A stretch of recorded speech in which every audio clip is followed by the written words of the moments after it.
पुण्यातल्या कार अपघात प्रकरणात रोज नवनवीन खुलासे समोर येत आहेत। अग्रवाल कुटुंबाच्या तीनही पिढ्या आता तुरुंगात आहेत। विशाल अग्रवाल आणि सुरेंद्र अग्रवाल या दोघांनाही 31 तारखेपर्यंत पोलीस कोठडी सुनावण्यात आली आहे। दुसरीकडे पोलिसांनी या केसमध्ये त्रुटी राहू नये म्हणून कसून तपास सुरू केलाय आणि याच तपासाचा भाग म्हणून पुणे पोलिसांनी अग्रवाल कुटुंबियांची मर्सिडीज गाडी जप्त केली आहे। याच गाडीत बसून अग्रवाल कुटुंबाने ड्रायव्हर गंगाराम याला जबरदस्तीने बसून नेले होते।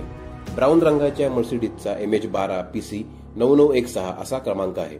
ड्रायव्हर गंगाराम पुजारीला याच गाडीतून सुरेंद्र अग्रवाल आणि त्यांच्या कुटुंबियांनी अज्ञात स्थळी नेलं होतं। पण अग्रवालांनी या ड्रायव्हरचं अपहरण का केलं होतं?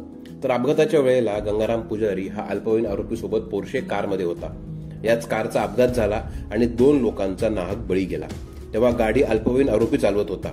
त्यानंतर गंगाराम पुजारीला सुरेंद्र अग्रवाल यांच्या कुटुंबियांनी गाडीमध्ये डांबून अज्ञात स्थळी नेलं आणि अपघात झाला तेव्हा गाडी गंगाराम चालवत होता।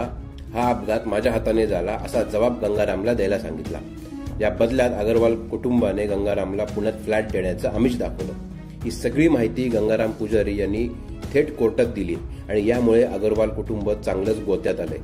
अपघात झाल्यानंतर ज्या गाडीने पुजारीला अज्ञात स्थळी घेऊन गेले होते तीच गाडी पोलिसांनी जप्त केली आहे। जप्त केलेली कार सध्या येरवडा पोलीस ठाण्यात ठेवण्यात आलेली असून या कारची पूर्ण तपासणी करण्यात येणार आहे। मधल्या काळात ही कार कुठे फिरली, ही कार कोण चालवत होतं, जेव्हा ड्रायव्हरला या गाडीत डांबून नेलं तेव्हा गाडीमध्ये अजून कोण व्यक्ती होत्या, या सगळ्या प्रश्नांची उत्तरं या तपासात मिळणार आहेत। ही मर्सिडीज गाडी जप्त करून अग्रवाल कुटुंबांच्या मगरुरीला पोलिसांनी एक प्रकारे दणका दिलाय।